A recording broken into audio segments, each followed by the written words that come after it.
Hoje nós vamos tratar sobre um assunto que, no meu entendimento, é extremamente delicado.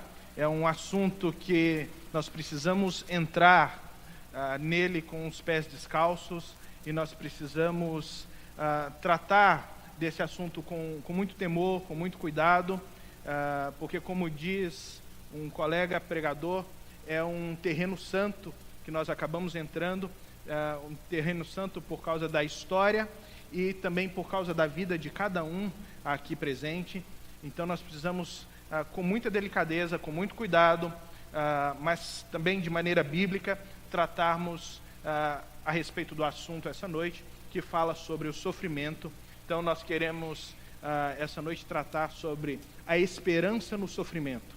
E será que existe esperança no sofrimento? Será que nós podemos encontrar esperança no sofrimento?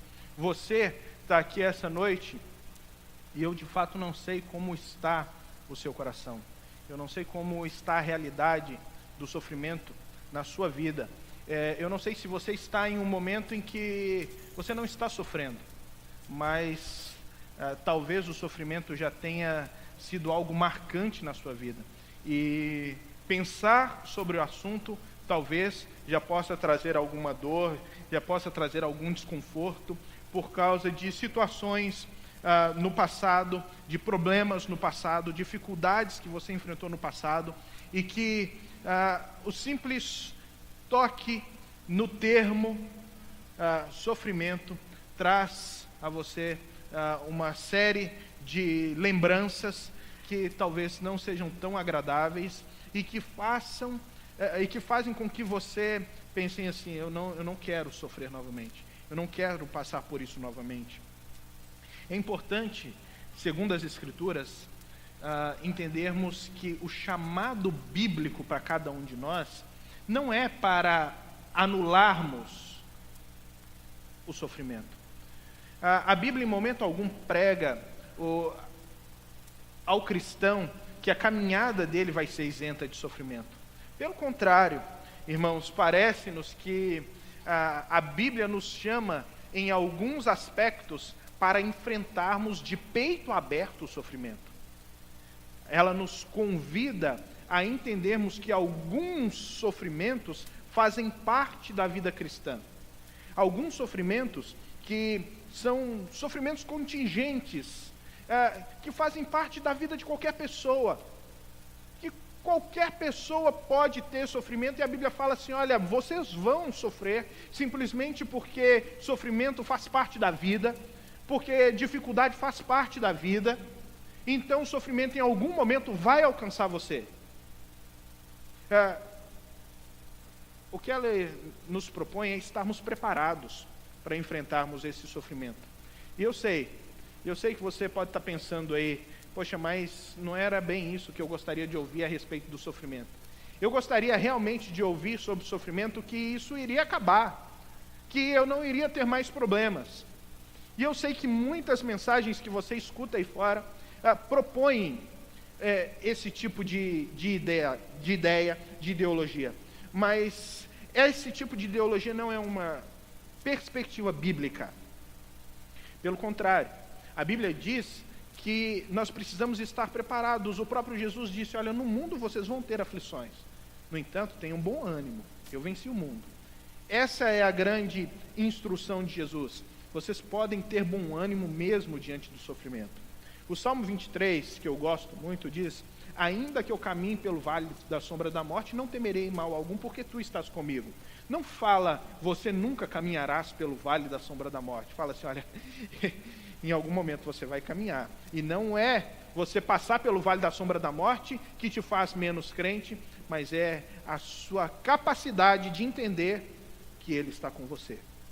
É a sua capacidade de entender que Deus está com você.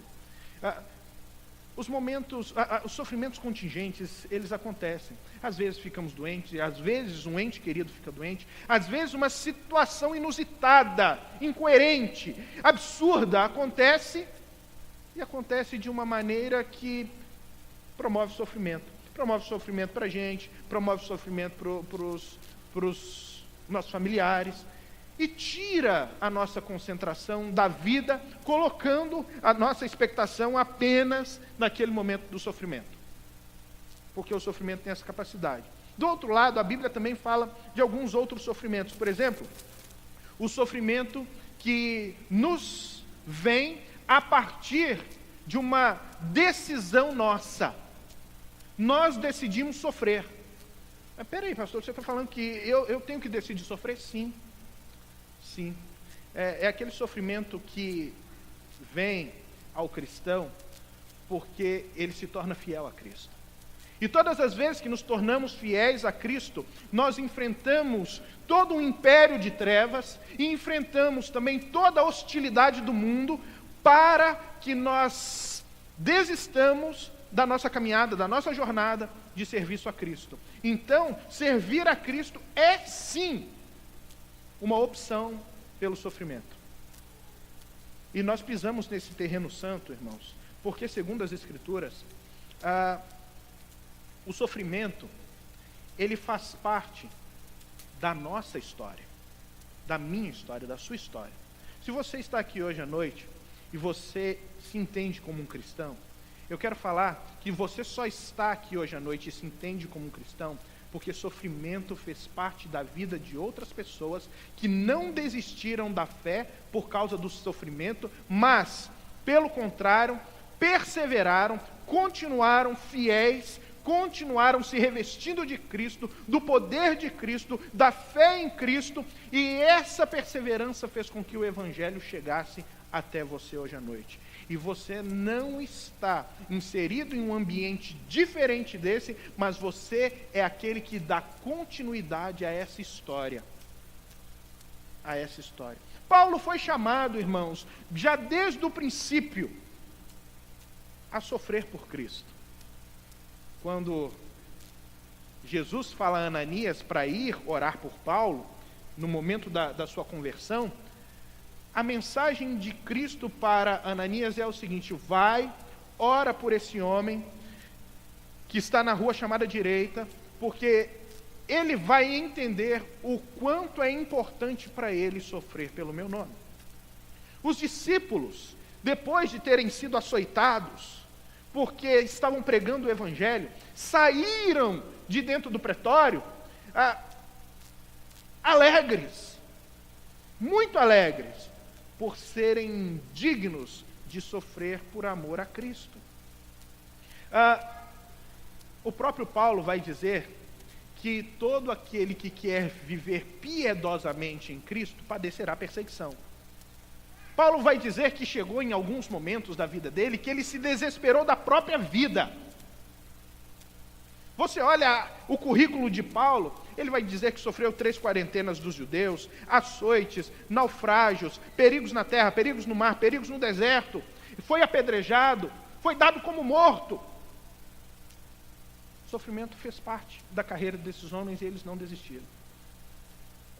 Quando eu olho para a mensagem hoje em dia, de um evangelho raso, de um evangelho morno, de um evangelho humanizado, de um evangelho antropocêntrico, ou seja, com um homem no centro, que promove e propaga apenas uma ideia de uma mensagem que amassageia o ego das pessoas, mas que de fato rouba das pessoas a essência do Evangelho, é um tipo de Evangelho que você não vai encontrar aqui essa noite. É um tipo de Evangelho que você não vai encontrar nem aqui essa noite, nem em qualquer outra noite que você voltar aqui. Você não vai encontrar aqui nesse lugar, esse tipo de Evangelho. Porque aqui, hoje à noite, e todas as vezes que nós abrirmos a nossa Bíblia, nós vamos tratar do Evangelho de Cristo. Por quê? Para a minha segurança e para a sua segurança. Por que para a sua segurança? Para a sua segurança, porque, irmãos, é o Evangelho de Cristo, segundo as Escrituras, que transforma a vida. É Ele que de fato nos importa aqui essa noite, não o que nós pensamos. Para minha segurança, porque se eu pregar um outro Evangelho, a Bíblia vai dizer que eu sou maldito. E eu tenho tristeza em dizer que existe muita maldição sendo pregada aí fora. Que existe muita mensagem que está debaixo de um anátema aí fora. Eu não quero me colocar debaixo desse anátema. E o grande problema dessa mensagem é que, estando os palestrantes debaixo desse anátema, carregam consigo muitas pessoas para fazerem parte dessa maldição juntamente com eles. Por quê? Porque estão aderindo a um evangelho que não é o evangelho de Cristo. Quando nós olhamos para o sofrimento, irmãos, nós precisamos nos fazer algumas perguntas que fazem parte do cotidiano de cada um, que você, quando passa por problema, quando passa por dificuldade, faz. Quais são essas perguntas? Você pergunta assim: qual é o sentido da vida? Por que eu estou sofrendo? Por que eu estou passando por tudo isso? Por que essa situação está tão complicada? Por que eu sofro? Peraí, será que essa situação é justa? Será que essa situação é realmente justa? Onde estão as pessoas que dizem que me amam no momento do meu sofrimento? Onde elas estão? Nós nos perguntamos: aonde está Deus? Onde está Deus que não me olha, que não me vê, que não me enxerga? E por fim nós sacramentamos dizendo: se Deus é bom, por que Ele permite que pessoas sofram? Por que Ele está permitindo o meu sofrimento? Então, irmãos, são situações que acontecem e perguntas que elas trazem consigo a respeito do sofrimento, que nós precisamos lidar com muita cautela, muito amor, muito cuidado. Por quê? Porque nós estamos entrando num terreno santo da nossa história, e não apenas da história que nos fez estar aqui essa noite, mas na história que continua na minha vida e na sua vida.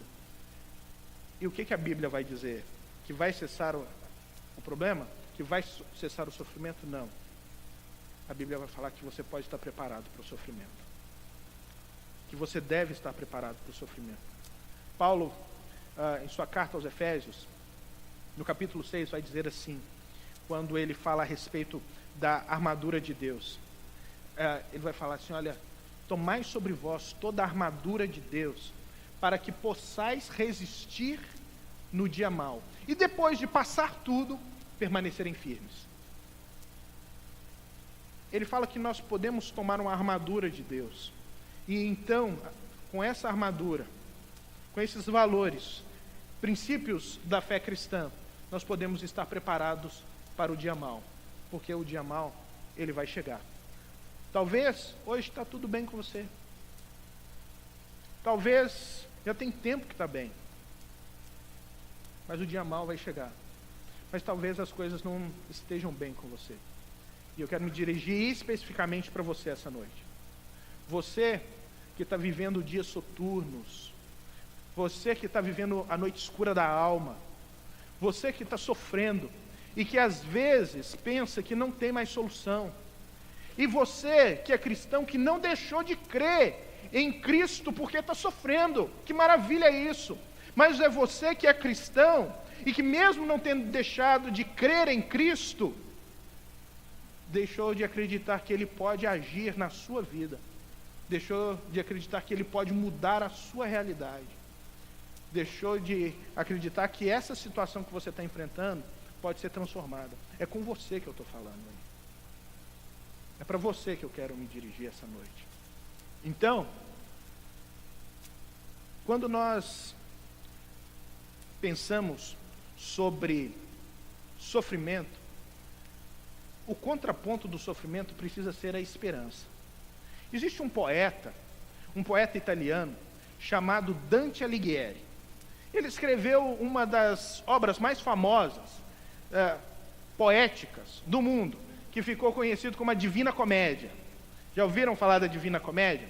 Foi Dante Alighieri que escreveu. E ela foi escrita em 3 atos, uma falando sobre o inferno, outra falando sobre o purgatório, outra falando sobre o paraíso. Quando ele fala sobre o inferno, dentro da sua ideia dentro da sua perspectiva, né, de inferno, ele vai dizer que o inferno, quando você chega nele, é como se tivesse uma porta e ali tem uma inscrição. Tem uma inscrição nessa porta. E essa porta, o que está escrito nela é o seguinte: perdei, ó vós que entrais no inferno, toda a esperança. Existe essa frase: perdei, ó vós que entrais no inferno, toda a esperança. O que Dante entende por inferno? Para o poeta, inferno é sinônimo de desespero. Inferno é sinônimo de um desespero irremediável, não tem como mais solucionar. Inferno é esse lugar onde não há mais esperança, onde a dor, onde o mal, o sofrimento não se apaga. É o lugar de profunda e constante, duradoura e eterna ausência de esperança. Porém, quando nós olhamos para essa imagem, nós entendemos que passa pela perspectiva dantesca, que o inferno é como se você congelasse a vida eternamente em um período de eterno sofrimento. Em um período de sofrimento constante. Pensa no pior momento, no pior dia da sua vida, e você pensa se isso se propagasse para o resto da eternidade. Então, esse é o entendimento de Dante. Porém, se é verdade que inferno é sinônimo de desespero, céu é sinônimo de esperança. Paraíso é sinônimo de esperança. E que bom estarmos aqui hoje, porque eu quero dizer para você que você não está no inferno. E dizer para você que você não está no inferno é dizer para você que existe esperança. A esperança não cessou. A situação ainda pode mudar. A dificuldade ainda pode ser sanada. A situação ainda pode ser suprida. A esperança ainda pode voltar. Só que a maneira como nós chegamos diante de Deus, e nós lidamos com Deus, e lidamos com o sofrimento, muitas vezes não tem tanto a ver com esperança, tem mais a ver com expectativa. Por quê? Porque a expectativa é tudo aquilo que eu quero que aconteça a meu favor, que aconteça em uma determinada situação. Esperança é o fundamento que me leva a ter boas expectativas. Qual é o fundamento que te leva a entender que você precisa ter boas expectativas? E aqui nós diferenciamos esperança de desejo. Desejo é você chegar para mim e falar que vai enfrentar essa semana uma dura jornada de a procura de trabalho, e que você vai ter alguns, como que eu poderia dizer? Você vai ter algumas entrevistas de trabalho, e eu viro para você e falo assim: eu espero que tudo dê certo. Eu espero que você vá bem. Esse é o meu desejo, não é a minha esperança. Agora, quando eu viro e falo assim: olha, a minha esperança é que Cristo faça o melhor para você. Aí eu deixo de falar de esperança, de desejo, e falo da esperança, porque eu estou falando do fundamento que me leva a ter esperança. É Cristo que pode realmente ser o fundamento para que o meu desejo se concretize na sua vida. Então, eu gostaria de falar um pouquinho para os irmãos sobre isso. E para isso eu gostaria que vocês abrissem comigo as suas Bíblias em Lucas, no capítulo de número 8. Lucas, no capítulo de número 8. Eu vou ler a partir do versículo 40. E nós vamos lendo e conversando sobre isso ao mesmo tempo.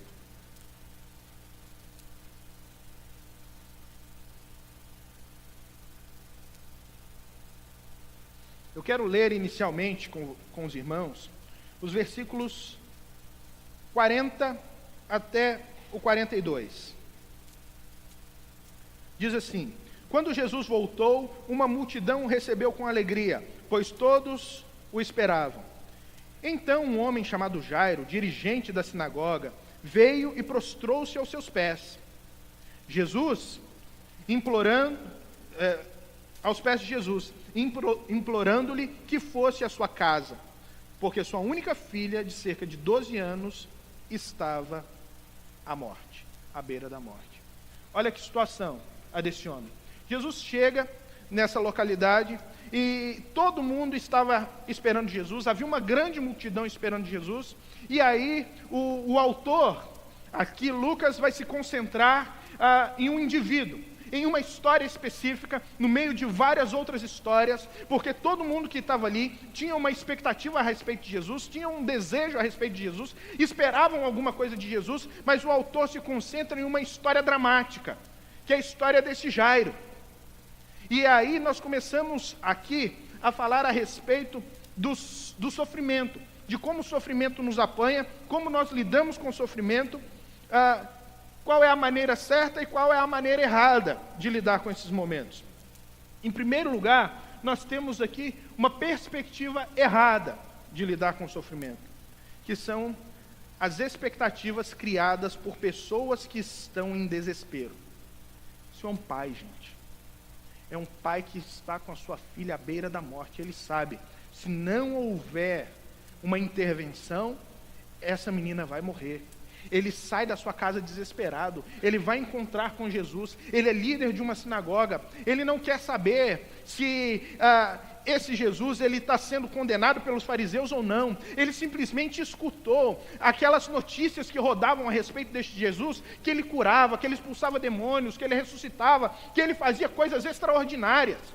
Ele havia escutado todas essas informações, e quando ele escuta essas informações e que Jesus está ali próximo, pousa no coração dele uma expectativa de que aquele homem podia de fato resolver o problema dele. Que se aquele homem que tinha resolvido tantos outros problemas, podia de fato resolver o problema dele. O que ele vai e faz? Ele chega diante de Jesus e se prostra. E se prostra em humilhação. E aqui, ele quebra o protocolo, gente. Aqui, ele quebra completamente os paradigmas. Por quê? Porque ele é príncipe de uma sinagoga, porque ele é líder de uma sinagoga, porque ele é chefe de uma sinagoga. Ou seja, ele é alguém que é da alta sociedade e que as pessoas olham para ele com um determinado olhar de expectativa também, de que ele atenda uma demanda social, uma expectativa social, e pessoas assim, que estão diante de outras, e têm sobre si o peso de uma liderança, como ele tinha, também, muitas vezes, tem muita dificuldade de mostrar que passam por problemas. Ele teve que abrir mão do orgulho dele. Muitas vezes, líder não quer mostrar que tem dificuldade. Líder quer se colocar numa posição de super-homem. Líder quer se colocar numa posição de que são pessoas intocáveis, invulneráveis. Mas não são. E aqui o desespero, quando bate, através do sofrimento, o que você faz? Você abre mão do seu orgulho, você quebra protocolo, você rompe com paradigmas, você não quer saber a respeito da opinião do outro, você quer o quê? Você quer simplesmente ter o seu problema solucionado, você quer ter a sua dificuldade suprida. Ele chega até Jesus, se prostra diante de Jesus e clama por Jesus, e clama por ajuda por Jesus, e aqui ele precisa abrir mão do orgulho dele, porque ninguém clama orgulhosamente, ninguém clama com vaidade, ninguém clama mantendo sobre si o seu orgulho pessoal, construído a partir da sua fama, do seu renome, da sua profissão, da sua expressão social. Ninguém faz isso. Você precisa descer do seu pedestal e se colocar diante de Cristo e reconhecer quem Ele é e quem você é. E é isso que Jairo faz. Mas Jairo aqui está cheio de expectativas, E todos nós criamos expectativas, irmãos. Todos nós criamos expectativas. Principalmente expectativas acerca de Deus. Quando nós olhamos as Escrituras, no tempo do sofrimento, nós ficamos procurando, né? Como é que Deus vai agir na minha vida? Não é verdade? Como é que Deus vai agir na minha vida? Como é que Deus vai resolver o meu problema? E aí nós começamos a olhar como é que Jesus agia. E aí nós começamos a ver que Jesus, para uns, para resolver o problema de uns, ele foi até a casa da pessoa. Para resolver o problema de outros, ele mandou de longe que a pessoa fosse curada. Aí para resolver o problema de outros, ele vai lá e coloca a mão. Para resolver o problema de outros, ele simplesmente dá uma ordem. Para resolver algumas situações, ele pergunta se cria nele. Para resolver outras situações, ele não pergunta nada. Simplesmente chega lá e resolve. Quando nós olhamos, então, o formato das múltiplas formas que Jesus usa para resolver as dificuldades, nós falamos, mas qual é o padrão? Como ele faz? Por que ele vai lá e coloca a mão no olho e cura? Com o outro ele faz um barrinho no lodo, vai lá e unta com aquele barro, com aquele lodo, o olho daquele indivíduo e ele é curado. Porque ele vai lá e cura imediatamente, o outro ele ora por ele e pergunta, olha, como é que você está? Já está vendo? E aquela pessoa, não, eu estou vendo homens apenas como árvores. E ele ora de novo para aquele homem, e aí o homem enxerga totalmente. Qual é o padrão? Qual é o princípio? Como é que Jesus trabalha? O que Jesus faz? Como é que esse Deus age? Quais são os critérios que ele usa? É isso que nós começamos a nos perguntar. E para você eu tenho hoje a resposta: não existe bula para Deus. Não existe bula. A única coisa que existe no coração de Deus é a sua misericórdia e a sua graça. O que são expectativas, irmãos? Expectativas nada mais são do que as histórias que nós construímos na nossa cabeça de como Deus pode e deve operar. E nós construímos isso facilmente. Nós, quando estamos passando por um momento de dificuldade, nós até começamos a orar falando, Deus, age desse jeito, age por aqui, vai por lá, age de outra maneira. Deus, não é? Nós começamos a direcionar Deus com respeito à melhor maneira da atuação dele. Nós fazemos isso. Nós criamos expectativas a respeito de como esse Deus soberano, santo e sábio deve agir nas nossas vidas. Porque a nossa expectativa é simplesmente de ter o nosso problema resolvido. E era essa a expectativa do Jairo. Do Jairo que chega e se coloca diante de Jesus e está esperando que esse Jesus resolva o problema dele.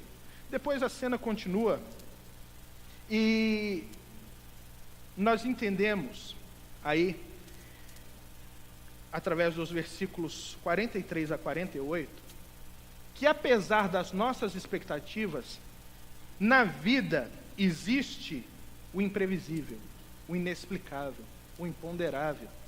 Isso faz parte da vida. Você quer ver? Leia comigo aí os versículos 43 a 48. Olha o que o texto vai dizer.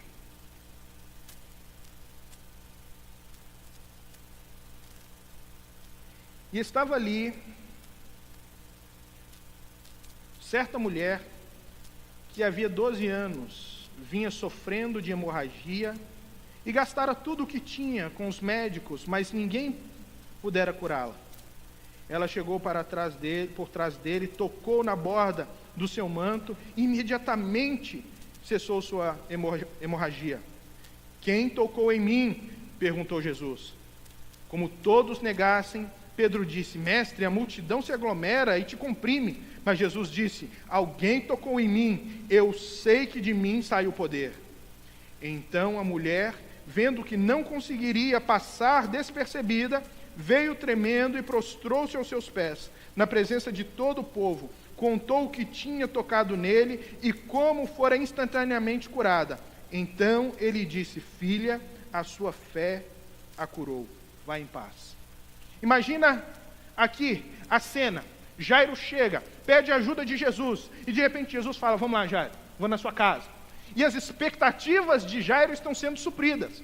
Toda a história que Jairo construiu na sua cabeça, agora está sendo suprida. Por quê? Olha, Jesus, vamos lá em casa, você chega lá, você coloca a mão, você faz uma oração, você faz alguma coisa, e ela é curada, como você fez com outras pessoas. E aí pronto, está resolvido o meu problema. Mas aí no meio do caminho, aparece algo imponderável, aparece algo imprevisível, que é o quê? Uma outra mulher que chega por trás, avança pela multidão, toca nas vestes de Jesus, e tira completamente a atenção, o foco, rouba a cena, que a cena era de Jairo, e agora a cena passa a ser da mulher com fluxo de sangue. Na cabeça de Jairo, como alguém que está em desespero, passa o quê? Peraí, quem mandou essa mulher entrar na minha história? Esse filme é meu, essa história que está sendo contada é minha, ela não pode entrar, não pode furar fila, entendeu? Tem que resolver o meu problema primeiro. Mas situações, elas acontecem na vida e elas são imprevisíveis. E roubam de nós a estabilidade das nossas expectativas. E de repente as nossas expectativas ainda não estão frustradas. Mas agora elas estão subindo e descendo. Elas estão em constante movimento. Porque às vezes parece que vai dar certo, às vezes parece que vai falhar. Às vezes parece que vai dar certo, às vezes parece que vai falhar. Não acontece isso conosco? Nós criamos histórias, nós criamos expectativas e de repente parece que vai dar tudo errado, parece que vai dar tudo errado. Aí dali a pouco, não, está consertando. Não, agora, meu Deus do céu, o que essa pessoa intrometeu aí? Parece que vai dar errado de novo. As coisas começam a mudar, gente. A situação começa a ficar complicada, a fugir da nossa capacidade de administrar. E é o que está acontecendo aqui com Jairo. Ele não está mais no controle da situação. Mas se ele tem uma filha de 12 anos, que está à beira da morte, ironicamente você tem uma mulher que há 12 anos sofria, e que vai lá e toca em Jesus. E que toca em Jesus e de repente Jesus para, e faz uma pergunta que, olha, Jairo deve ter ficado assim, desesperado com a pergunta de Jesus. Peraí, está todo mundo te apertando, é a noção de Pedro, né? Está todo mundo te apertando, todo mundo tocando em você. E de repente você fala assim, peraí, alguém me tocou? Como assim, Jesus? Está todo mundo te tocando, cara. E aí vem o Jairo e começa a pensar, mas peraí, o cara vai começar a filosofar agora? Alguém me tocou? O que está acontecendo? E Jesus fala, olha, alguém me tocou porque de mim saiu o poder. E eu gosto muito de um pregador falando sobre esse texto, que o versículo de número 47 nos dá uma dica muito grande de como Jesus tratou essa mulher. Tratou essa mulher de uma maneira muito interessante, porque o texto vai falar assim, como ela percebeu que não conseguiria passar despercebido, como que você não consegue passar despercebido numa multidão, gente? A não ser, como ele bem explica, que essa mulher fosse, por exemplo, a Camila, aqui, e ele estivesse falando assim, alguém me tocou. Não, alguém me tocou porque de mim saiu virtude. E ela fala, e ele sabe, né? Aí vai, e fedeu, ele sabe, não tem jeito. Ele vai me pegar, se eu não me apresentar aqui agora, ele vai me pegar. E ela fala, não, foi eu mesmo que toquei. E por que ela não queria? Por que ela queria passar despercebida? Porque ela não podia estar ali. Porque uma mulher com fluxo de sangue, naquela época, ela estava impura, ela era considerada socialmente impura. Era interessante porque se houvessem dois judeus conversando e ela passasse no meio, começava uma discussão. E agora, quem ficou impuro? Né? Quem é que ficou impuro dos dois? Se ela tocasse no homem, o homem ficava impuro. Era considerado impuro. E essa mulher, ela chega e ela toca em Jesus.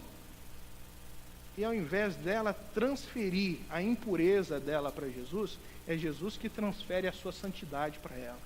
E ela é curada. Só que está toda essa história correndo e o Jairo está lá, gente, meu Deus do céu, o que está acontecendo?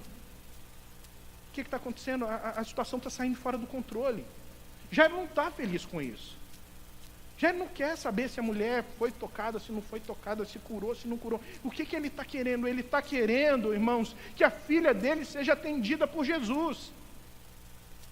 E é assim que acontece quando as nossas expectativas começam a ser frustradas. Nós perdemos a sensibilidade Nós perdemos a sensibilidade daqueles que estão sofrendo ao nosso redor. Quando você está sofrendo, você não acha que está sofrendo sozinho no mundo, irmãos? Você não acha que está sozinho e que só você tem problema? Às vezes nós passamos por isso. Nós ficamos igual aquele desenho antigo, os mais novos não lembram, o Lip e o Hard, né? Ó vida, ó céus, ó azar. É só a gente que passa por problema. Então, por quê? Porque as nossas expectativas agora estão oscilando. Quando nós temos expectativas e elas estão sendo atendidas, está tudo bem. Quando elas começam a ser frustradas, nós começamos a ter problemas, nós começamos a nos esquecer que na vida existe o imprevisível. Na vida existe o imprevisível. Problema pode acontecer. Como você vai lidar com ele, que é a diferença. Então, o texto continua no versículo 49. Acompanhe aí, dizendo: enquanto Jesus ainda estava falando, ou seja, Jesus não tinha acabado de falar, Jesus não tinha acabado de conduzir aquela situação. Então, enquanto Jesus ainda estava falando, chegou alguém da casa de Jairo, o dirigente da sinagoga, e disse: sua filha morreu, não incomode mais o mestre. Esse é o grande problema.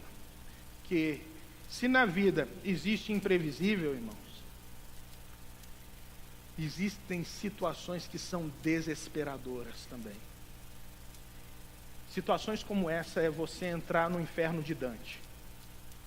É você entrar no inferno de Dante porque parece que você está lendo lá: deixa aqui toda a sua esperança.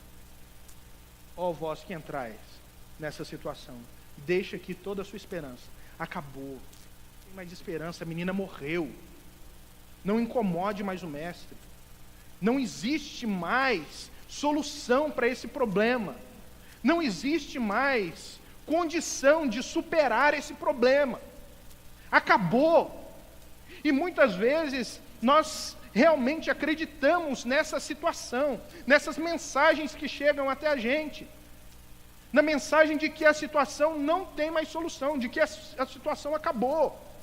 Não existe mais possibilidade de reversão disso. Ou seja, que não existe mais esperança para nós. Nós começamos a acreditar nessa situação. E aí é que vem a grande questão que nos prepara para podermos passar adequadamente pelo tempo do sofrimento. Olha o que Jesus vai responder para ele no versículo 50. Ouvindo isso, Jesus disse a Jairo: não tenha medo, tão somente creia, ela será curada. Que fantástica essa mensagem de Jesus para ele. Que fantástica essa informação que Jesus leva para ele. Porque no texto anterior, quando ele recebe a informação, ele cria automaticamente algo que nós podemos chamar de contra-expectativa. É quando todas as expectativas agora já não têm mais sentido. Você perde tudo isso. E quando você perde todas as suas expectativas são frustradas. Quando toda aquela história, a historinha que você construiu na sua cabeça é frustrada, o que você faz? Você arruma culpado. Ele podia arrumar culpado. Mas peraí, se essa mulher não tivesse entrado aqui, se essa mulher não tivesse tocado em Jesus, minha filha já teria sido curada. Minha filha já teria tido o problema dela solucionado. Olha aí o que deu agora, tudo por causa dessa mulher. Ela não podia esperar um pouquinho mais. A situação dela não é de caso de vida ou morte. Mas espera aí, o que Jesus tinha que parar para conversar com essa mulher? Esse camarada aí que dizem que ele resolve todas as coisas, resolve nada. Olha aí o que ele fez. Ele podia ter ido lá e resolvido o problema da minha filha. Olha aí, esse Deus não tem condições de resolver nada. Não pode solucionar problema nenhum. Por quê? Porque ele perdeu o tempo, ele perdeu a hora. Perdeu o trem. Não era mineiro, porque o mineiro não perde o trem. Então, irmãos, nós pensamos assim, começamos a criar, sabe, maneiras de culpar outras pessoas pelas situações que nós estamos vivendo. Isso é algo normal do ser humano. Mas aí quando ele recebe essa mensagem de Jesus, a proposta de Jesus para ele é a seguinte: deixa de ter expectativas e aprenda a ter confiança. E está preparado, irmãos? Não tem algo fantástico que eu vou tirar o coelho da cartola para todo mundo e falar assim: olha, é assim que vocês vão estar preparados para passar pelo sofrimento. É uma mensagem muito simples. Troque as expectativas pela confiança. Troque a história que você constrói na sua cabeça pela história de Deus. Troque a confiança que você tem nas circunstâncias pela confiança no caráter de Deus, do Deus que controla todas as coisas. Troque a confiança na solução pela confiança na palavra. Porque essa é a proposta de Jesus. Jairo, não tenha medo. Creia. Creia. E creia em quê? Creia na palavra de Cristo. Creia na minha palavra, é a proposta dele. E por que devemos crer na palavra de Jesus? Irmãos, porque tudo foi criado pela palavra dele. Tudo que veio a existir, só veio a existir por causa da palavra dele. Todos os átomos, todas as células, todo o universo, toda essa grandeza que nós conhecemos, toda a beleza, toda a diversidade, todas as cores, só vieram à existência por causa da palavra desse Cristo. Por que nós devemos confiar na palavra dele? Porque a palavra dele pode tudo. Então não temas. Eu não sei o momento que você está passando. Da tristeza que você está passando ou você já passou, irmão. Que machucou, que feriu. Mas está na hora de largar tudo isso e crer na palavra de Cristo. E confiar nesse Cristo que soluciona tudo. Que pode resolver tudo. Creia, não temas. Apenas creia. E o que acontece depois? Cristo nos mostra como é que Ele cuida de nós. Veja aí nos versículos 51 a 56. Quando chegou à casa de Jairo, não deixou ninguém entrar com ele, exceto Pedro, João e Tiago, e o pai e a mãe da criança. Enquanto isso, todo o povo estava se lamentando e chorando por ela. Não chorem, disse Jesus. Ela não está morta, mas dorme. Todos começaram a rir dele, pois sabiam que ela estava morta. Mas ele a tomou pela mão e disse: menina, levante-se. Ou em alguma tradução, talita cumi. O espírito dela voltou e ela se levantou imediatamente. Então Jesus lhe ordenou que lhe dessem de comer. Os pais dela ficaram maravilhados, mas ele lhes ordenou que não contassem nada a ninguém o que tinha acontecido ali. Irmãos, como é que esse Cristo cuida de nós? Através da confiança em sua palavra, no seu caráter, ele nos chama a abrirmos mão das expectativas, ao término das expectativas, para nos lançar a um relacionamento de confiança com ele. É isso que ele faz. Essa é a base do Evangelho. Um relacionamento com a pessoa de um Deus que é soberano, sábio, santo e que nos ama e que cuida dos seus. Quando ele chega na casa dessa menina, toda a multidão estava chorando, começam a prantear, e ele fala assim: olha, a menina não está morta não, ela está dormindo. E isso é um baque no coração do Jairo, porque agora ele está em total oposição a duas opiniões diferentes, gente. Ele é colocado em uma situação complicada, porque ele tem a palavra de Jesus, de que ela está dormindo, e a palavra da multidão, inclusive daqueles que já foram lá e verificaram que a menina estava morta. Ele podia criar duas opiniões a respeito de Jesus. Ou esse cara é doido, ou esse cara pode fazer um impossível. Ou esse cara realmente pode resolver mesmo quando o desespero bater, quando o impossível acontecer, ele ainda pode resolver. Jairo opta pela segunda opinião. E aí ele entra ali. E Jesus mostra todo o cuidado que ele tem. Em primeiro lugar, o cuidado com aquela menina. Em primeiro lugar, o cuidado com aquela menina, porque ele chega assim: menina, levante-se. E não é uma ordem de um profeta que chega: menina, levante-se. Não é. A expressão do texto, a palavra usada pelo texto, são as palavras de uma mãe com toda a sua ternura, que chega até o filho e a chama, a filha, e a chama de volta com todo o carinho, com todo o cuidado e com toda a doçura. Ele chega como se ele estivesse chegando na própria filha dele, falando assim: filha, está na hora de acordar. Ele nunca viu aquela menina pelos olhos da morte. Ele sempre viu aquela menina pelos olhos da graça. Nós precisamos aprender a ver as situações pelos olhos da graça. Os olhos da graça é aquela visão, irmãos, de que apesar de tudo estar indo contra, nós acreditamos em um Deus que conduz tudo para o nosso bem. Porque essa era a visão de Paulo. Essa era a visão de Paulo.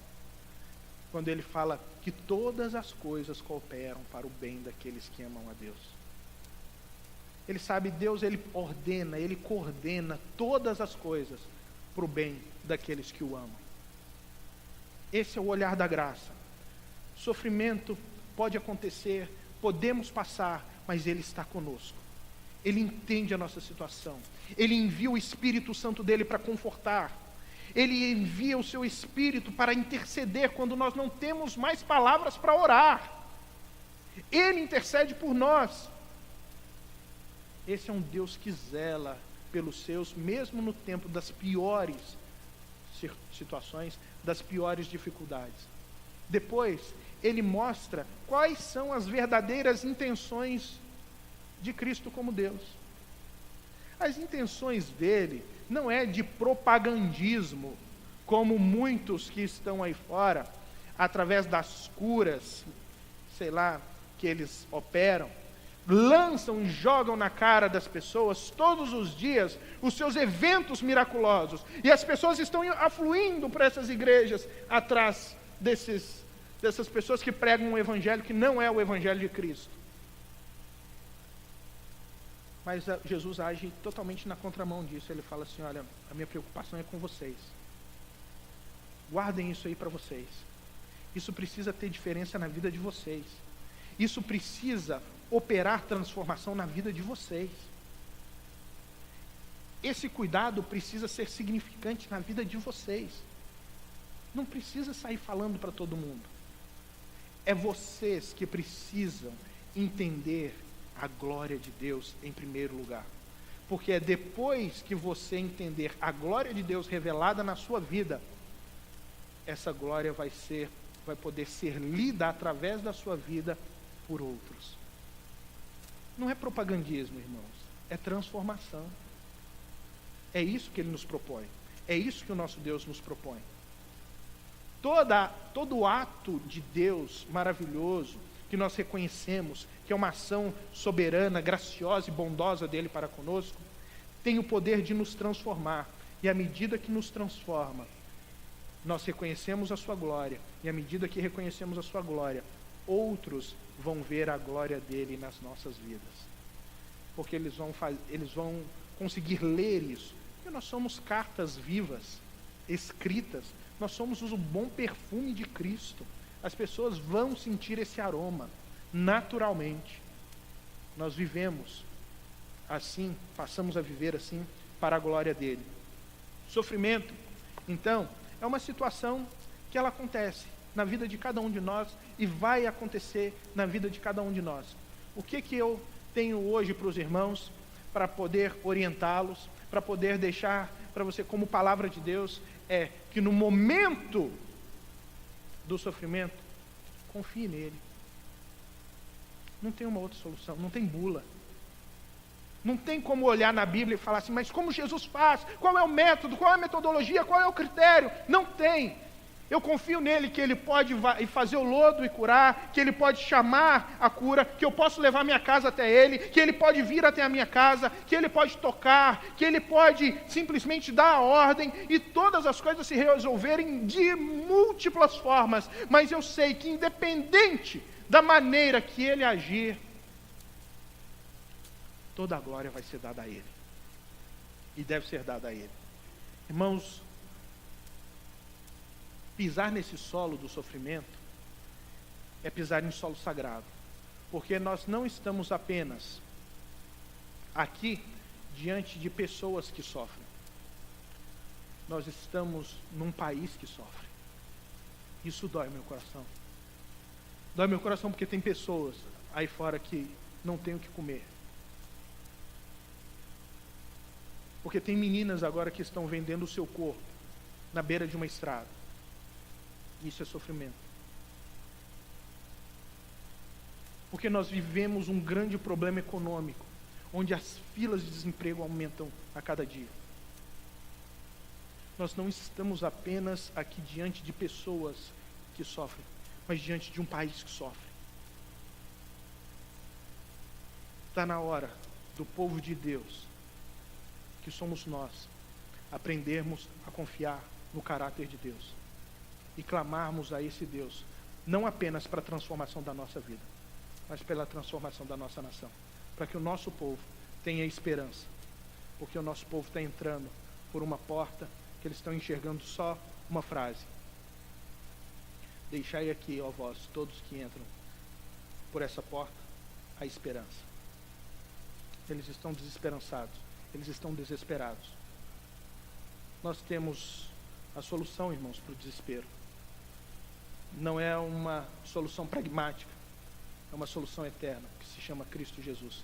Que o nosso Deus nos abençoe a proclamar essa mensagem. Amém?